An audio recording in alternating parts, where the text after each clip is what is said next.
السلام عليكم. قبل ما تشوف الفيديو اشترك في القناة وفعل الجرس ودير لنا واحد لايك تشجيعا لنا.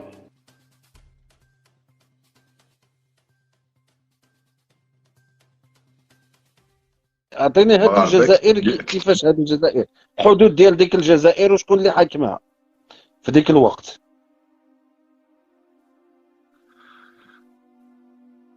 300 سنة 300 أها. يوجد دولة اسمها الدولة الزيرية، هي من بنت دولة غرناطة كلها لحد اليوم. أجمل مدينة في العالم هي دولة غرناطة. التحدي بلاتي شوف بلاتي غنتفقوا، بلاتي راك غادي تشوف نتفقوا هذا، انا وياك، راك بلاتي راك غنهضروا انا تشوف وياك، هذا. بلاتي اسمح اسمح لي لي اسمح اسمح لي لي راك اسمح تشوف لي. هذا، راك تشوف هيا هذا. هيا. اسمح لي راك نشوف. تشوف هذا. اسمح لي اخويا خالد، راك تشوف هذا أها. وزيد له هذا. لكون نلقاو تاريخ المغرب، تاريخ المغرب عنده 10% من تاريخ الجزائر. لكون ما نحرقهمش قدامك في اللايف، انا ماشي راجل. 10% التاريخ المغربي يساوي 10% من التاريخ الجزائري، وقسما برب الكعبه لا نحرقهم قدامك. ونروح ندير الولاء الى ملك محمد السادس، ندير له البيعه، نصبح اكبر عياشي في العالم. لو كان يطيح 10% نتحدى المغاربه دولة وشعبا، وانا اضعف واحد في الجزائر. خاطر لا اسمح لي. بلاتي السي علي، بلاتي بغاش راك غنضبطوا تشوف. النقاش، بلاتي باش نضبطوا النقاش، بلاتي باش نضبطوا. اسمح لي عطيني واحد تفضل الفرصه. تفضل. اولا السي علي، اولا التاريخ ديال المغرب ما غاديش نهضر عليك عليه. لا روح خذ راحتك. اسمح لي تنكمل. ان خذ التاريخ ديال راحتك. المغرب، واسمح لي، التاريخ ديال المغرب هو كيهضر على راسو. ما غاديش نجادل معاك، لان بمجرد انك مستعد باش تضحي وباش دير، لو كان ان المغرب ما عندوش التاريخ هذا الكلام ما غاديش تقوله، ما غاديش تقول انا مستعد باش ندير. لو كان ما لا عندوش خاطر تاريخ، لو كان ان المغرب بلد بدون تاريخ وما قويش عليكم في التاريخ كجزائريين، ما غاديش تكون عندك داك الحماس وديك الحرقه وديك الشيء. انا شخصيا، انت دابا كتقول لي هو الجزائر عندها، عرفتي اش كنقول مع راسي؟ كنقول انا داير اللايف حول الصحراء والمشكل ديال هذا كيقول لي الجزائر. انا ما عنديش مشكل يكون عندكم تاريخ، وشوف، الا عندكم تاريخ، شوف انا ما غاديش ندخل معاك في هذه الجزئيه. الا عندكم تاريخ كبير وداك الشيء، دونك انا شنو غادي نهضر عليه انا في اللايف؟ انا مالي انا مثلا كما كيقولوا. الا ما عندكمش تاريخ مالي. انا كنهضر السي اخويا علي خالد، واسمح لي. أهو، لا اسمح لي كي اسمح لي تكمل لا اعطيني سي علي، الكلمه، كي اسمح تكمل لي، اعطيني الكلمه. اسمح لي، الله يجازيك بخير. خلي التاريخ، حيت الا كنجاوبك انا على التاريخ الجزائري غادي نقيس واحد الناس من الجزائر كيهضروا زوين في اللايف. انت الا بغيتي تقيس الناس ديال المغرب قيسهم، قول اي حاجه، لان التاريخ المغربي معروف عالميا. ماشي شي واحد، ماشي شي تاريخ زعما اللي يقدر بنادم يخبيه، ولا اي واحد غبي غادي يعرف التاريخ المغربي. غبي غادي يعرف التاريخ. هاد الناس اللي حاكمين دابا اللي كتقول عليهم مالك بوحدهم، هاد العائله بوحدها دوزت 12 قرن، 12 قرن دوزت. خلي اعطيني الناس اللي دليل، كانوا قبل. ها اعطيني بلاتي، دليل. واش غنعطيك دليل؟ واش كنقول لك دوزت 12 قرن كتقول لي عطيني دليل؟ واش اعطيني اعطيني ورقه، اعطيني ورقه فيها طبع. اعطيت لك انا، هي اعطيت لك. ها هما براسهم دليل، هما كيفاش؟ براسهم دليل. ما تحسب الوجود ديالهم الى حدود ما الساعه دليل. تحسبليش. لا اخي. بلاتي نقول لك واحد القضيه، وصوب باش ما تخلينيش انا ندافع على المخزنه ولا ندافع على المسؤولين ولا لا شي. دافع خذ راحتك. بلاتي، لا ما تقدرش تشدني انا لديك الزاويه ديال انني انت الا بغيتي تدافع على الجنرالات ديال العسكر وخالد النزار اللي خرج سميتو عن كشعره من عجين دابا تخرج من الحبس، ودوك الناس دافع عليهم اللي هذاك عاد انت حر. انا هضر ليا في الموضوع اللي حطيناه دابا، وطرحت عليك سؤال في اللايف فسميتو في العنوان ديال اللايف: ما هو شعورك مثلا الاسيدي المغرب ما عندوش تاريخ؟ الله بدا اليوم في 2021 بدا ووصل 20 قنصليه في الصحراء، وانتم اللي عندكم التاريخ كتشوفوا فيه ما قادين حتى ديروا والو. عطيني الشعور ديالك وانت كتشوف بوريطه اليوم كيفتتح القنصليه في الداخله بعد ما قلتو. ما انا كنوجهك ماشي كعالي بالضبط، ولكن التوجه ديالك الا كنقول لك قلتو يعني ماشي انت كشخص حيت ما سمعتكش، ولكن كنقول الناس اللي عندهم نفس التوجه ديالك. هاد الناس اللي كيقولوا بان التويتر فقط مجرد رئيس سابق ولا منتهي الصلاحيه كتب التويتر في التويتر قال الصحراء مغربيه، فرحوا بها المغاربه، داروا داكشي مجرد هراء. دابا كيشوفوهم كيحلوا واش داك التصاور اللي كاينين تما دابا دوك التصاور اللي شافوهم حتى هما مجرد تصاور بانوا في التلفازه، واش الجزيره اللي قالت الصحراء المغربيه اللي اول مره انا كنشوفها كتقول الصحراء المغربيه، ما هو شعورك وانت كتشوف هاد الانتصارات المغربيه اللي كتشوف؟ لا كعتبرها كملت انتصارات مغربيه كملت مع خلاص. بعض. يا صح، نبداو يتسمى لازم نرجع لك قبل على هذه باسكو بديتك على التاريخ، باسكو انت اللي قلت لي ما كانش الجزائر قبل 1962، سي بور سا بديت لك في هذه. نجاوبك اخويا ما عندي حتى مشكل. انا شخصيا اللي كان ما سمعتش المغاربه يجبدوا في التاريخ، وقسما بالله لا ما شفتهم يهضروا في النظام ولا في الاعلام. الانظمه قلت لك هي اللي تدافع على المواطن، وليس المواطن من يدافع على الانظمه. لكن نوليو للقنصليه اللي فتحوها شوف، ماريكان عندها الفايده تكمل، ما عندهاش الفايده ما تكملش. عملوا اتفاق مع اعظم الدول، مع المشكل تاع ايران، والايرانيين عملوا حفل تاع 7 ايام و7 ليالي. نار ترامب مزق الورقه وقال لهم ربي سهل عليكم. عملوا اتفاق واحد اخر على البيئه مع كل الدول القويه في العالم، ومزق الورقه وقال لهم ربي سهل. دور امريكا ما عندهاش اصدقاء، امريكا واسرائيل عمرهم ما عندهم اصدقاء، واللي كان عندهم اصدقاء ما يوليوش بلدان عظيمه، ما يستعرفوش بالعواطف، عندهم فايده يكملوا. هاي لك واش رايك على الصحراء والاخر. وانت قلت لي المغرب متفوق رغم ما عندهش الموارد الطبيعيه للجزائر. نعطيك مثال، استقلتوا تقريبا في نفس التاريخ انتم وسنغافور. سنغافورة لما خرجوا الانجليز ما عندهمش الماء باش يشربوا، ماشي الغاز ولا البترول، ما عندهمش الماء تاع الشرب، ما يشربوا يقدروش، ما كاش وين يشربوا الماء. ماليزيا سمحت فيهم ولا الانجليز خرجوا. اليوم الجواز السفر تاع سنغافورة والجواز السفر تاع الانجليز نفس الشيء. بلادك باش تطلع بالعداله، ما عندكش عداله ما تطلعش.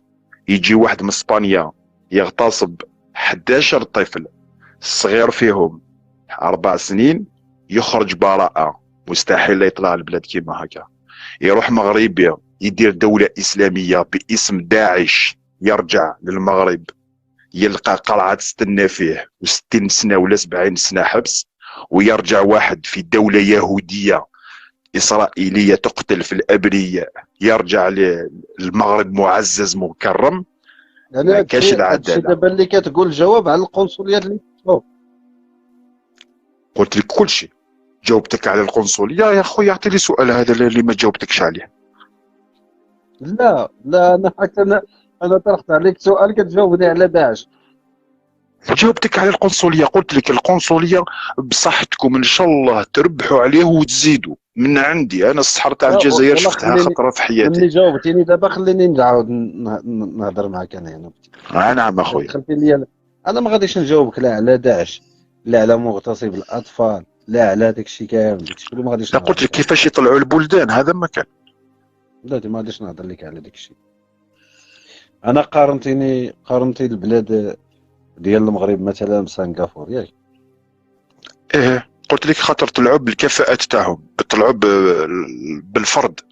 اقوى الثروه هي ثروه الفرد، الكفاءه. لما تشوف الكفاءه تقعد في البلاد هذيك تطلع. كي تشوف الكفاءه يهجروا البلاد هذيك ما تطلعش. هكذاك اوكي. دابا انا كنجاوب كنهضر معاك كجزائري، تجاوبني نعم سيدي. سنغافورة هذا بوحدو يكفيني، يعني ما خويا قلتش لي تفضل. جزائر. لما قلت الجزائر، انا الجزائر نظام فاسد، راحوا الملايين المليار من لا بلاتي الدولارات. بلاتي خليني نهضر، خلاص انا عم بالك ندافع على النظام الجزائري، واش راني ندير هنا خليني في نهضر الغربه؟ خليني نهضر. روح اسيدي. دابا انت قارنتي المغرب بسنغافورة، مزيان. واه انا كنعتبر ان النظام المغربي ما قدرش يوصل لداكشي اللي وصلت ليه سنغافورة. شحال فيها من بنادم في سنغافورة؟ عندهم واحد المشكل كبير. لا عندهم جاوبني على قد السؤال، لا, شحال فيها من نسمة لا تقريبا؟ اسمح لي، راني نحكي لك على النسامه، خاطر ما عنديش اكزاكتومون النسامه، لكن عندهم مشكل كبير اللي ماهوش في المغرب. عندهم 6 ولا 7 ديانات، وعندهم لي راس، عندهم لي شينوا، عندهم لي ماليزيان، جو سي با لا تروازيام راس المغرب هذيك ماشي مشكل. لا لا، هاد عندهم 7 مشكل ولا 8 كبير تاع ديال الديانات الديانات. بلاتي اسمح لي، هاد نعم 7 اخويا. ولا 8 ديال الديانات كاينين في الداخل ديال الوطن ديالهم ولا كاينين على برا؟ لا لا، الداخل الداخل الداخل. كذا عندهم شي جار كاين خلق المسلمين لهم شي اغلبيه مشكل مسلمين. انفصالي؟ لا، عندهم شي بلد جار خلق لهم شي مشكل ديال الانفصال؟ لا يوجد بلد في العالم ما عندهش مشكل في الحدود. لا لا لا يوجد. لا، ماشي في الحدود، ماشي في الحدود.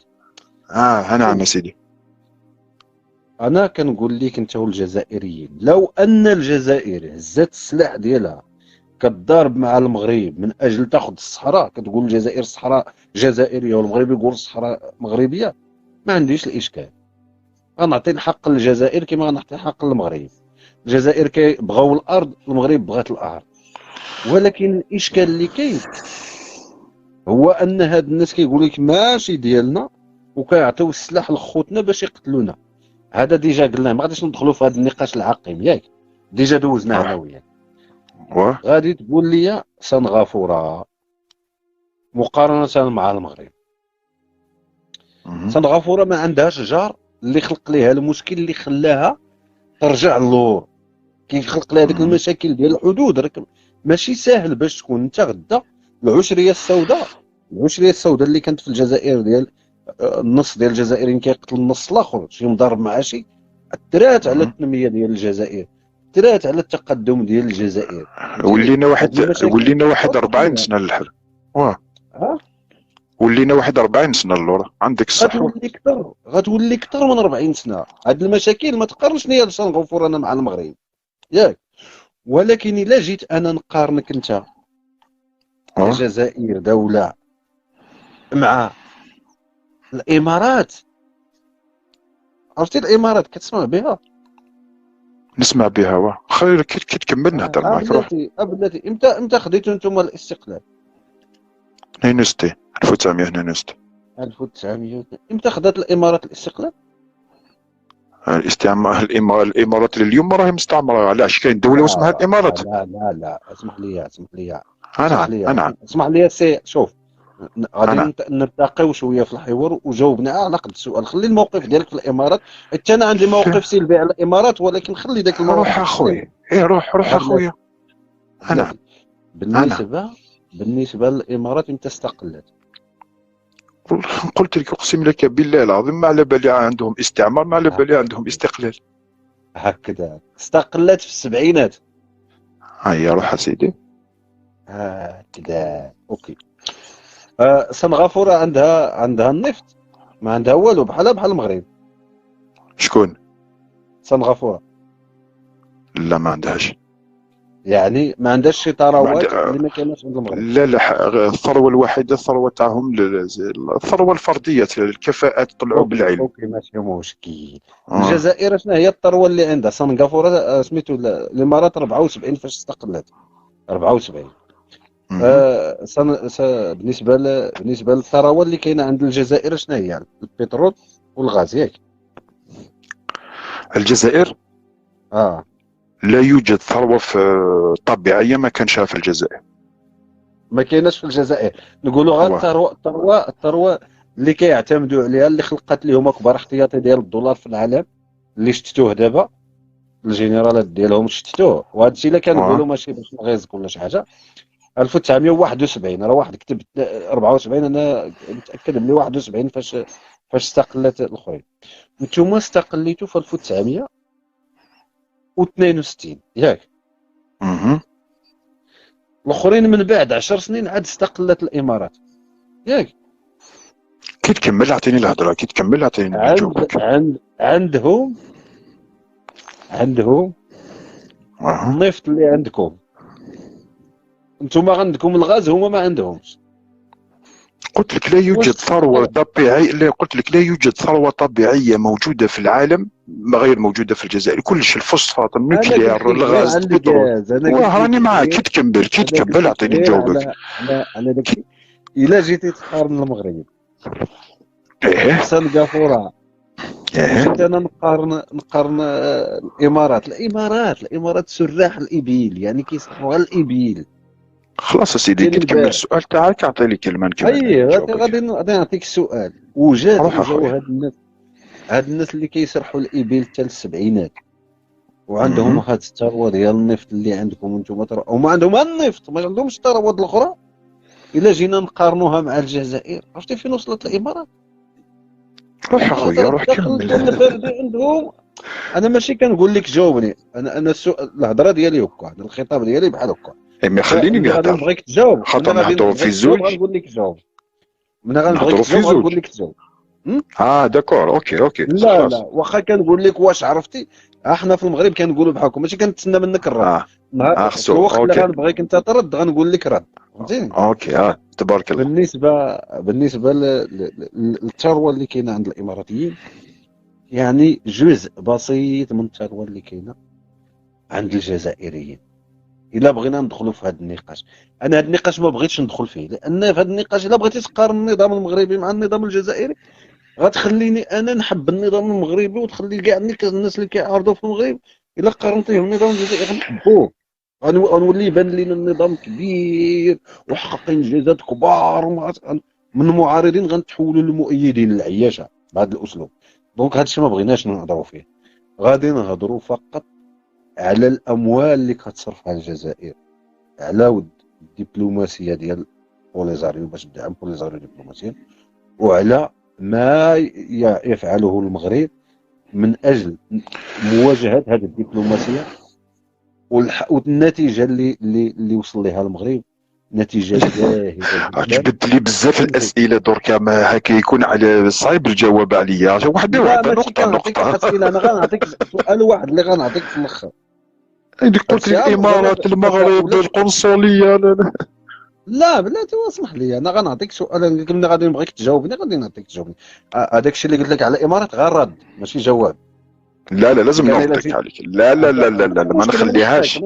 يا صح. كاينين بزاف ديال الدول عندهم الثروه اللي كاينه عند الجزائر غير ديال النفط والغاز. الجزائر عندها بزاف ديال الثروات اخرى، وحققوا ما لم تحققه الجزائر وما لن تحققه. مثلا هذا من جانب. غنساو هذا الموضوع، ما بغيتش ندخلوا في هذا النقاش. بغينا ندخلوا في القضيه ديال انا نجاوبك على القضيه ديال القنصليه اللي هي مهم، داكشي اللي بغيت انا نهضروا عليه في هذا اللايف. القضيه ديال القنصليه قلتي ميريكان متبعه المصالح ديالها وباراغماتيه. راه المغرب باراغماتي بحال الامريكان. الله اكبر. علاش الله اكبر. راه كون ما كانتش المصلحه ديال المغرب في التواجد الامريكي في الدخله، المغرب غيرفض، كما سبق ان المغرب رفض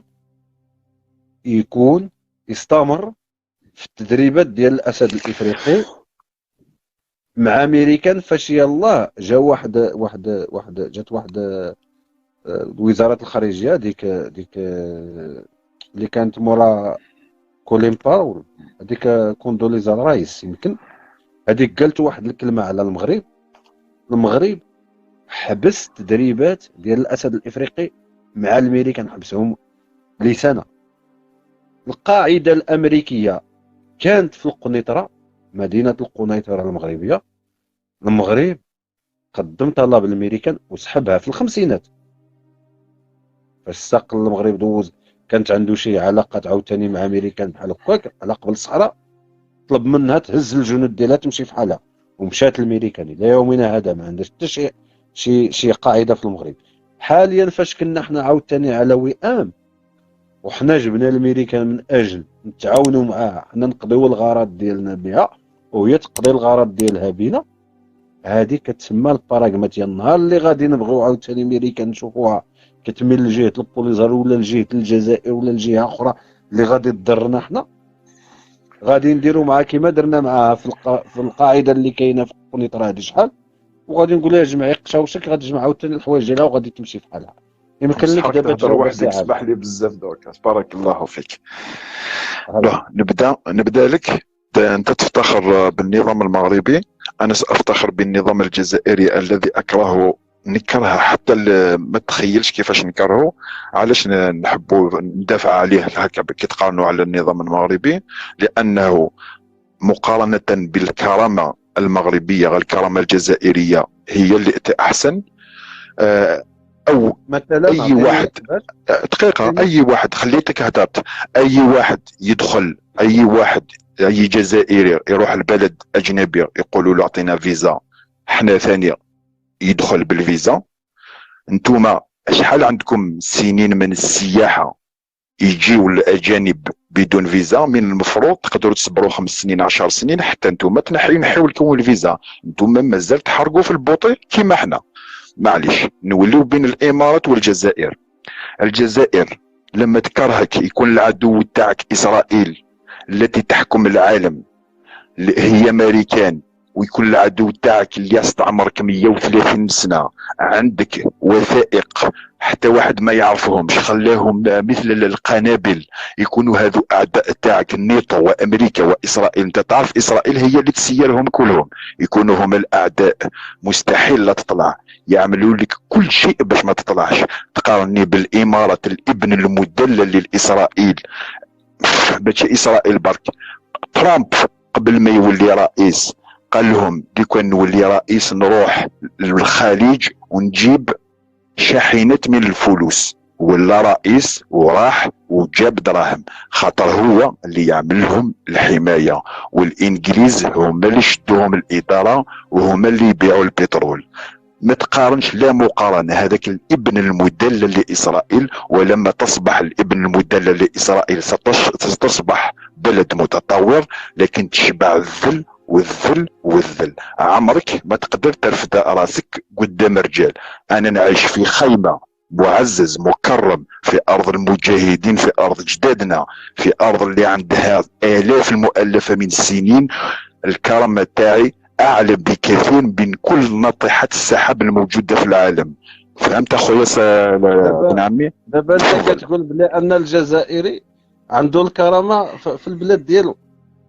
اقسم لك بالله معزز مكرم، حتى لما يديني الشرطه للحبس، السجن هو المكان تاع الاحرار، يديني للحبس وما نركع لهش، خاطر حتى النظام من نحبه ما يحبني.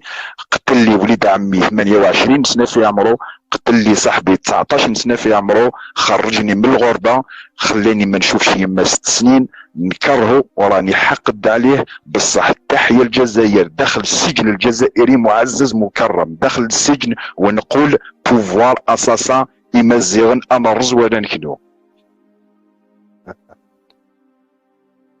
تفضل. جو يعني يكفيني هذا الشيء اللي قلتيه، يكفيني كرد عليك، فهمتيني؟ بمجرد انك تقول لي مثلا كاينه الكرامه عند الجزائريين في الجزائر تحت هذا النظام ديال الجنرالات، هذا بوحدو راه تليفون براسو راه غادي يضحك، ماشي انا. لو تعطى جائزه نوبل للشعوب ستعطى للشعب الجزائري اللي خرج 20 مليون للطريق، قرعه تاع الزجاج ما تكسرتش، ويعيطوا جينيرالات على بوبيل، ويعيطوا يا البريزيدون امشي، ومشى البريزيدون وكنا احرار في ارضنا ونموتوا احرار.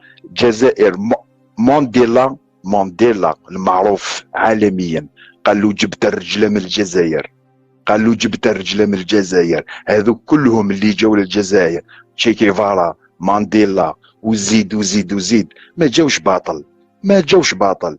علاه ما راحوش هكا وهكا؟ علاش ما راحوش؟ علاش جاوا لتما؟ عاصمة الأحرار، عاصمة تاع اللي تأسست فيها الدولة، كل الدول كانت خائفة باش تأسس فلسطين، جاوا الجزائر داو دولة فلسطين. خرجت لنا اللايف من السياق ديالو، خرجت لنا حيت الا قلتي وين بحال محبي؟ هكا غنقول لك باللي ان اول واحد صنع خطة، ولا اول واحد اسس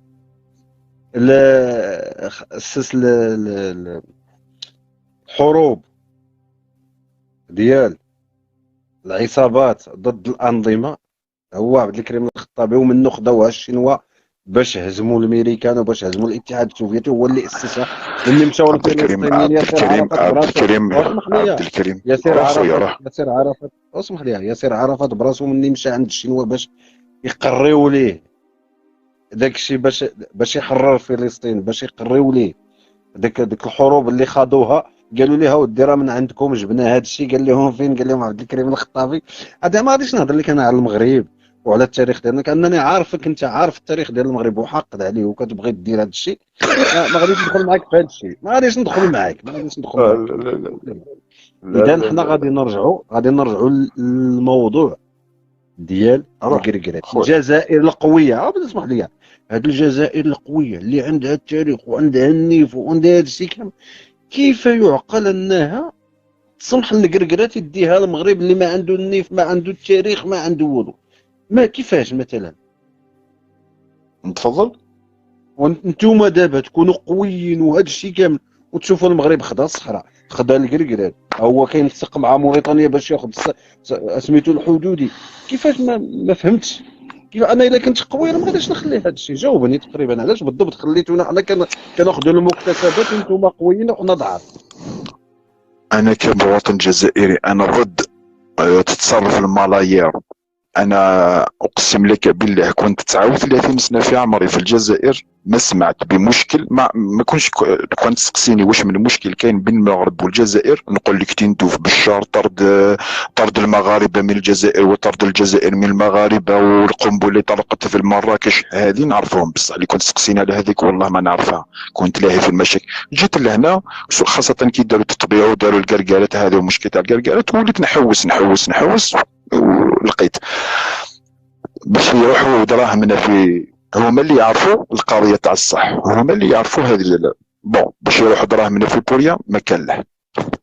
بصح هذو المواطنين تاع الصحراء، المواطنين تاع الصحراء اليوم فيهم 500 ألف أعتقد، بعد 100 سنة ولا 50 سنة يوليو 2-3 ملايين، وانت وهم ما يحبوش المغرب تديهم بقوة بالقوة، يعني تديهم انت امريكان اسرائيل خلاص الارض روح تعيش ولا روح تعيش بعيد. راكم ما تخموش على ولادكم، وانت تعرف بزاف كي يكون مليون ما يتفاهمش مع الشعب، ما يحبش الشعب، مستحيل تطفش الجمرة من قلبه. غنجاوبك. نعم. الواقع الحالي كيقول العكس ديال هاد الهضره اللي قلتيها. روح اخويا. لان التقديرات حاليا اللي كاينه في سميتو ما واصلينش ل 100,000 تقديرات اللي كاينين، ما واصلينش. انا دقيقه انا نشوف في الانترنت خاطر الاعلام الجزائري غير المغاربه اللي يشوفوه، احنا الجزائريين ما نشوفوش الاعلام الجزائري، والله انتم اللي تشوفوه. اي خاطر باش نقول لك ماشي كيشوفوه المغاربه باش يستمدوا منه المعلومات، ولكن انت راك عارف بلي ان المغرب ما عندوش البترول، ما عندوش داكشي. في هذه الازمه ديال كورونا ما بقيناش كنتجوا المسلسلات والمسرح وداكشي، ملي كنبغيو نضحكوا كنتفرجوا في الاعلام الجزائري. لا تفرج على روحك، حتى انتم ثاني اسمح لي، حتى انتم قلتوا عندنا بنيه تحتيه، عندنا شغل اوروبا، طاحوا زوج لترات تاع الماء غرقتوا، صح ولا ماشي صح؟ المهم غادي بلاتي غادي انا في الدار البيضاء حاليا، انا في كازا. بالك كاين ناس بغات تطلع.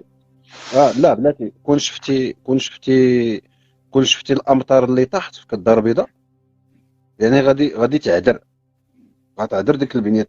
انا حدايا كان الفيضان 2011، حدايا انا جيت في واحد الكليه بحال هكا، انا الفوق دوك الناس اللي كانوا لتحت خرجوا ليهم الماء من الشراجم 2011، مشاو لهم الوثائق ديالهم وداك الشيء كامل، وجاو المسؤولين يعني غضبنا عليهم ودرنا لهم داك الشيء كامل، صلحوا داك الشيء. هذا العام طاحت الشتا اكثر من داك الشيء ديال 2011. هنا ما وقعش فيه الفيضان، يعني وقع في المناطق اخرى. هاد المناطق اخرى كنتمنى يتعاملوا معها بهذه الطريقه اللي تعاملوا بها بهذه. يعني الشتا اللي طاح حيت الفيضان كاين في الشينوا، كاين في ميريكان، كاين يعني ملي كتكون عندك قادوس، يعني كتكون عندك النسبه ديال الامطار كطيح عندك 100 ملم في السنه، وعندك القوادس ديال 150 ملم، واحد السنه كطيح عندك 200 ملم، اوتوماتيكمون غادي يكون الغرق. فهمتيني؟ يعني على هذا ماشي بالك شحال، مبرر. بلاتي على بالك هنا احيانا 10 ايام ما يحبش الشتاء في المانيا، لا 10 لا ايام انت انا تخرج بالمظله. انا ما فهمتينيش شنو بغيت نقول لك، ماشي كنعطي مبرر، ولكن الشتا اللي كاينه دابا اكثر من داك الشيء اللي كنا كنتوقعوا. انا كنتخلع ملي كنشوف الشتا هابطه كنخاف على دوك الناس اللي لتحت، والله العظيم كنفيق مع الفجر. راه صورتها واحد النهار تخلعت شنو، حيت شفت دوك الناس فاش كيبكيو ومشات لهم الفراش، التلفازات ديالهم، الوثائق ديالهم، تخلعت. المهم غادي نرجعوا للموضوع ديالنا، حيت تلفتيني فاش كنا كنهضروا. قلت واحد لي الحاجه، بغيت بلاتي نوريك واحد غنقول لك، الحاجه غادي كنت نقول لك واحد تسمح لي. اللعيبه، روح غنقول لك واحد روح اخويا، القضيه، يعني واحد القضيه وصلت. روح اخويا، قلت روح لي اخويا. باللي ان الخطر يعني واخا انتصر المغرب حاليا على الجزائر دبلوماسيا وداك الشيء كامل، يعني دوك الناس 500 الف من بعد غيوليو مليون، راه خطر على المغرب. انا قلت لك اودي العكس اللي كاين، ياك ان علاش؟ شاء الله ان شاء الله ان لان شاء الله. بلاتي لان الجزائريين فاش كانوا كيمولوا بوليزاريو وهما بضع الاف قليله جدا، بضع الاف فاش كانوا قلال، مهم. كانوا بوليزاريو كيشكلوا علينا خطر وكيدخلوا حتى الحدود المغربيه، كيختطفوا لنا الناس هنا المدنيين. ديك الساعات كانوا مبرزطيننا. مني تقواو مني كثروا هاد البوليزاريو ولاو بزاف ديال الناس، ما بقينا كنشوف منهم والو. انا شخصيا لو كنت جزائري وعندي هذا النظام اللي كيقول لي انا عندي ونشوف النظام المغربي خدا ليه الكركرات بدون اطلاق رصاصه واحده، كيحوس دابا باش ياخذ ليه الشريط الحدودي حتى هو، وباش اشنو غيوقع؟ المغرب غياخذ الارض كامله، والجزائر غتاخذ الانسان، الجزائر غتاخذ الناس ديال الصحراء، اخويا مرحبا والمغرب غياخذ بهم. الارض ديال الصحراء. ها؟ ارض الجزائر واسعه، مرحبا بهم يعيشوا معنا. وراه المشكل. لا ماشي القضيه ديال المرحبا بهم، ماشي القضيه آه. ديال المرحبا بهم. راه الا جاوا للمغرب راه ما كاينش شي واحد مغربي كيرفض، كيقول نتحداك تجيب لي مغربي واحد يقول لهم انتم ماشي مغاربه، ولا يقول ما عندهمش الحق يسكنوا في الصحراء. راه المشكل ديالنا مشكل ديال السياده على الصحراء. السياده حنا كنقولوا هاد الاراضي ديال الصحراء فيها صحراوي مزيغ العرب الموريسكيين ديال هاد الناس كاملين اللي تزاد تما وكبر فيه من حقه يكون فيها، ولكن تحت السياده المغربيه. انا ما كنقولش ديال المخزن، كنقول ديال الوطن ديال المغرب، ما كنقولش ديال النظام. يعني الوطن خصو يكون تغيير الانظمه، تولي ديكتاتوريه تولي ديمقراطيه. بصح الارض هذه الخريطه ما خصهاش تبدل، فهمتيني؟ بصح اذا لازم روح خويا روح. اذا قلت لك بالنسبه لهذا الاشكال اللي طرحتيه انت، ما كاينينش البوادر ديالو، لان باش ما كيكبروا هاد الناس في العدد، باش ما كتكون الخطوره ديالهم اقل. علاش؟ لان الناس، انا نعطيك واحد التبرير لقيته انا لنفسي، يقدر يكون صحيح يقدر يكون غلط، ان دوك الناس اللي هزوا السلاح وضربوا مع المغرب تقريبا كلهم ماتوا. شكون اللي بقاو هاد الاجيال اللي كاينه كبرات في اسبانيا، كبرات في الجزائر، كبرات في كوبا، كبرات ما عاشوش الحروب، ما عاشوش المغرب لعب على الوقت. يعني ما يمكنش تقارن. انت دابا شتي النظام الجزائري، قلتي قتل لك خوك قتل لك صاحبك، معصب عليه في اي فرصه تقدر تنتقم، ولكن ولدك دابا انت اللي كبر في المانيا، واش يقدر يكون عنده نفس الاحساس؟ واخا تقول لي هذا الشيء في ودني، واش يقدر يكون عنده نفس الاحساس؟ هذا هو الذي وقع هذه الخطه اللي لعب عليها المغرب، وهي اللي صدقات معاه. ما عرفت واش خطط لها المغرب ولا ما خططش لها، ولكن هذا هو الواقع، هذا هو الواقع اللي كاين. ولكن العكس ديال صح. المغاربه واخا يتزاد اليوم الا تزاد المغربي اليوم، هذيك سبته ومليليه عطاتنا واحد الشحنه باش ما نسمحوش في اسبانيا فسميتو في الصحراء. هذيك سبته ومليليه وجوج القناري، وبحكم ان اسبانيا لاصقه مع النيطو وكاينه في الاتحاد الاوروبي وكنعتبروها قويه علينا، هذيك الحرقه ديالهم خلاتنا ما نسمحوش مازال ولو في جزء بسيط. حنا عندنا واحد الاحساس كشعب ديال خصنا نردوا داكشي اللي مشى لينا، ماشي خصنا نسمحوا في هذا الشيء اللي عندنا. واش فهمتي؟ ما عرفت واش وصلتك الفكره ولا لا، انت اللي كتهضر دابا. بارك الله فيك. لا انا بغيت نسقسيك على قلت لي انتم وتونس بغيتوا تسترجعوا الاراضي اللي داتهم، واقع مانيش عارف واش من اراضي كنت تحكي عليهم. تاريخيا كانت الجزائر خدات الاراضي من المغرب بالحروب. ماشي الجزائر، فرنسا. المغرب فاش تضارب مع فرنسا خدات منه الاراضي. مني خداتها وهي كتسمى فرنسا ديك الساعات، ماشي الجزائر. فرنسا مستعمره الجزائر، كتخاصم معنا. مني كتربح معركه كتزيد الكيلومترات اللي عندها، مني كتربح معركه كتجيب مع الاراضي. كذلك وقع مع تونس، وقع مع ليبيا، وقع مع بزاف ديال الدول. لهذا كتشوف الجزائر، النظام الجزائري دائما يدافع عن الحدود الموروثه من المستعمر.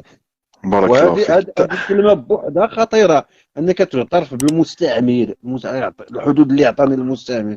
هذه كنشوف فيها انا ما كان فيها لا النيف لا كرامه لا والو. صح. تقدر تفهمني كيفاش تكون عمليه الاستقلال؟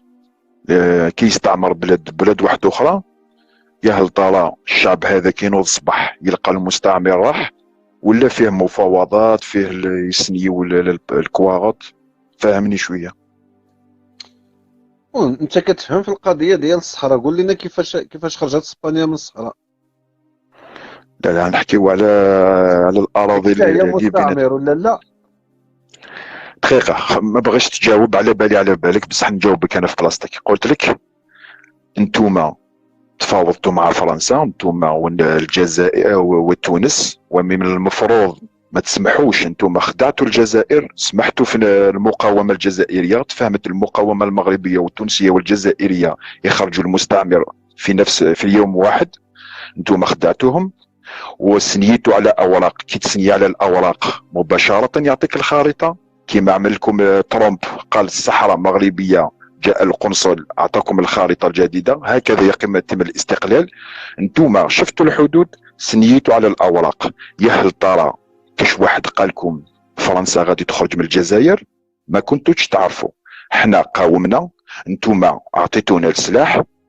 ماشي واحد عطانا كلاش نعطيو له ولايه، خاطر لازم نعطيو لمصر، نعطيو للروس، نعطيو للافريقيه. كاين بزاف بلدان ساعدونا. اي بلاد عطانا كلاش ولا زوج نعطيو له ولايه. هذه ما تدخلش في الراس، من بعد نوليو لاجئين عندكم ولا كيف؟ لا، هادشي اللي كتقولوا انت، سي علي. يعني بحال الا كتقول بالنسبه للمغاربه والتوانسه، يعني كما استرجعنا الاراضي ديالنا بالكلاش، حتى هما خصهم يسترجعوا الاراضي ديال اللي دات لهم فرنسا منا بالكلاش.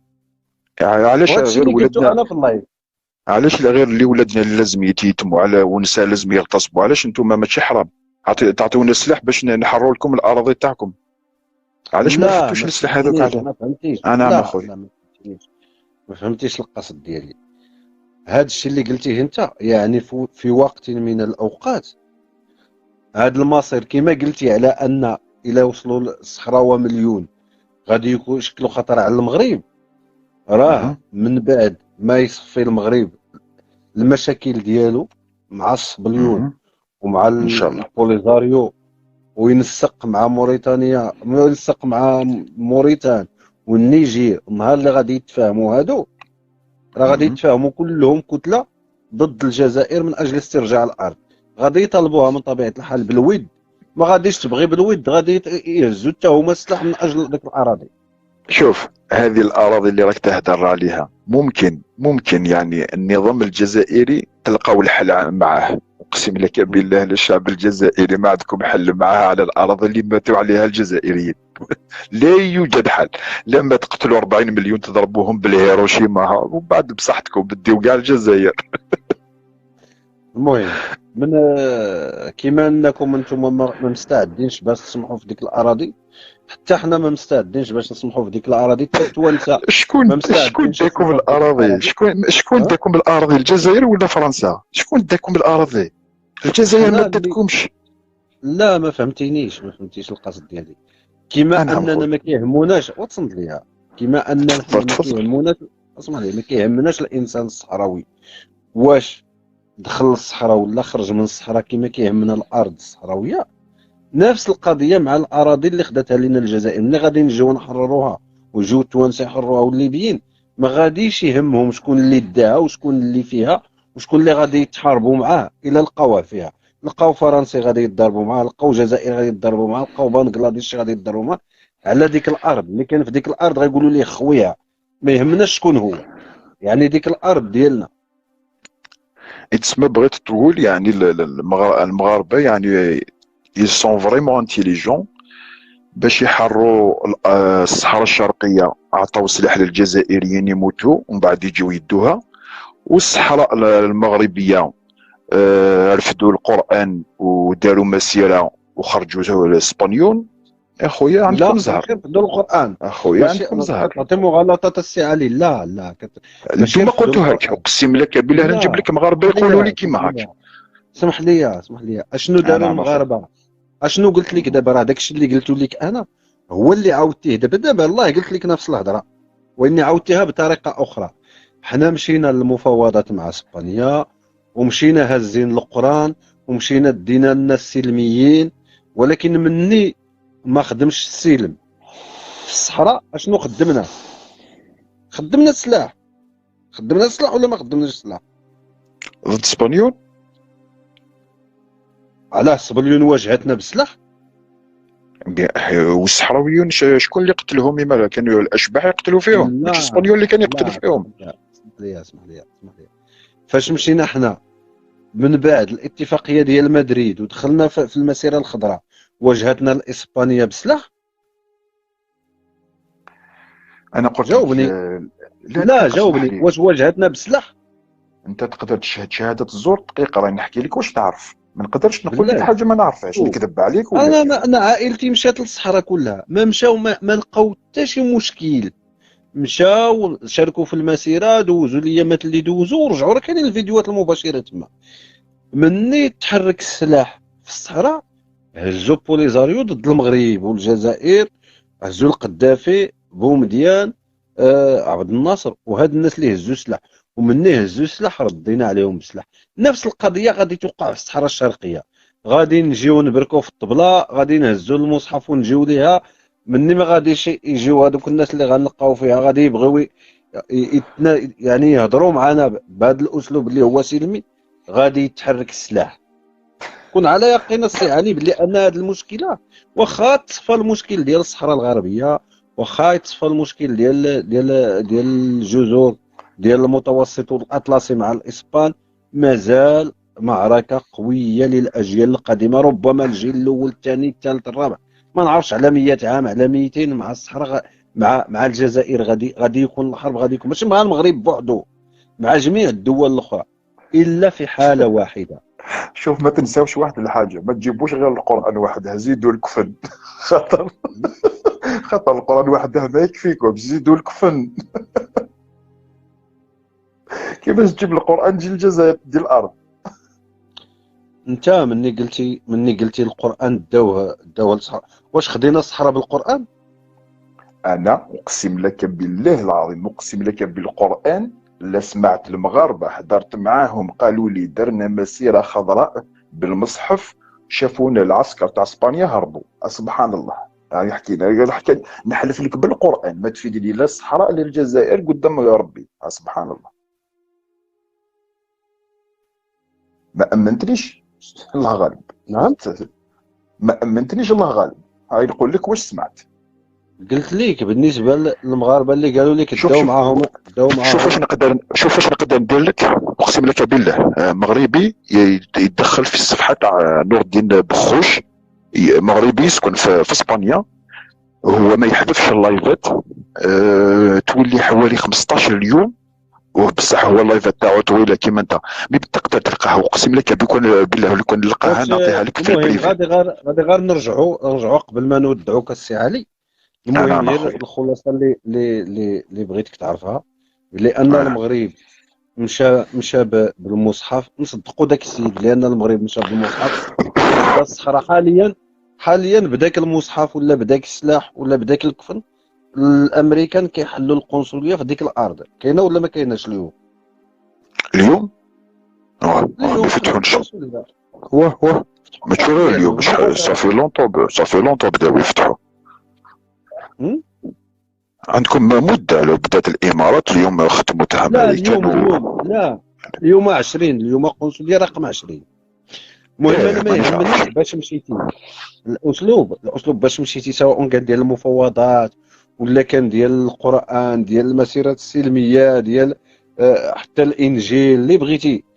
اهم شيء هو ان الحاجه الوحيده اللي خصكم تعرفوها كجزائريين هو ان التوانسه من بعد 60 عام خرج وزير مسؤول كبير في تونس قال باللي ان الصحراء داتها لنا الجزائر خصنا ناخذوها، وداتها ليبيا، وداتها لموريتانيا، وداتها للنيجر، وداتها المالي. ماشي الجزائر كجزائر كدوله، ولكن خداتها فرنسا وضمتها للمستعمره ديالها. والجزائر كانت اخر من استقل، اخر وحده استقلت تما. لذلك من خرجت فرنسا خلت لها هذيك الاراضي كامله، وهاد الناس كيطالبوا بها. هذا غيكون فيه مشكل بعيدا، يعني ماشي ديال 10 سنين ولا يقدر يكون بعد 100 عام. الا انا حسب نظري حاله وحده اللي غتخلي هذا المشكل ما يكونش، الا كانت شي انظمه ديمقراطيه في المنطقه ونحات الحدود كما كتقولوا. يعني دارت شي اتحاد بحال الاتحاد الاوروبي ولا دوك الاتحادات اللي كيكون كتمشي الحدود، تحالف دولي ديمقراطي بهذه الطريقه. هذا الشيء كله غادي يمشي، ما غادي تبقى لا بحال الا عندي تندوف، بحال الا عندك، بحال الا عندك الرباط، بحال الا عندي ان الجزائر. شاء الله اي واحد يمكن ليه يعيش في اي بلاصه بهذه الطريقه باش غادي يعيشوا الناس. اما ما عاد داك الشيء، ما حد الناس كيهضروا على الدول القطريه ديالهم، ما حد كل واحد كيدافع على دوار ولا على درب ولا على دارو.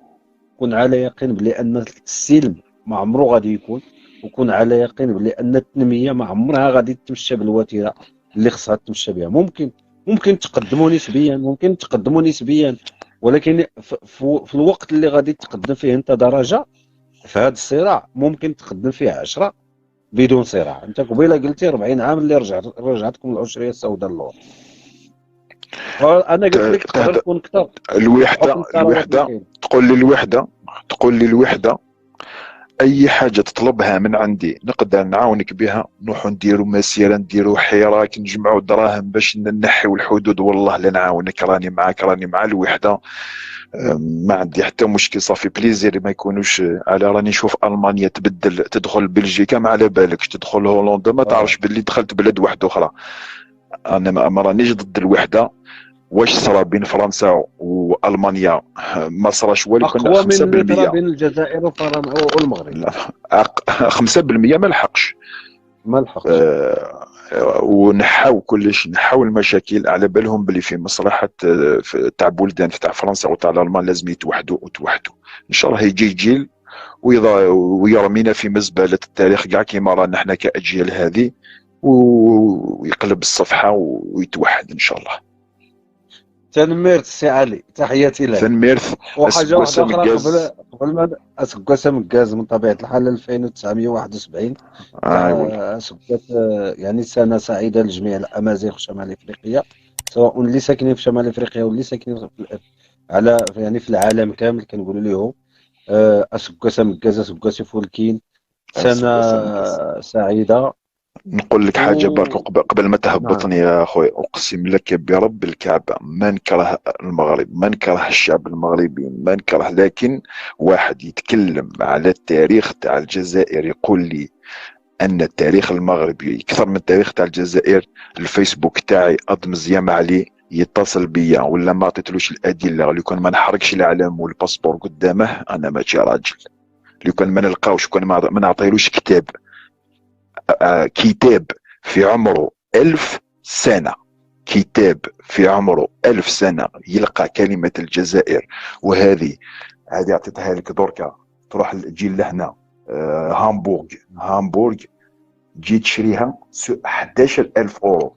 بياسة تاع الذهب تاع السلم اللي عملتها هامبورغ مع ألمانيا تساوي 11,000 اورو في 2021. في 2021 الجهل اختياري وليس إجباري. الجهل في 2021 هو اختياري، خاطر كاين العلم قدامك باش تروحوا تشوفوا الانسان اللي يمشي وعريان ولا خويا روحوا تشوفوا كاين الناس، كاين دي بروفيسور، كاين دي دكتور. بارك الله فيك. السلام عليكم. السلام عليكم. هكا عاون ربي. ثاني ميرسي.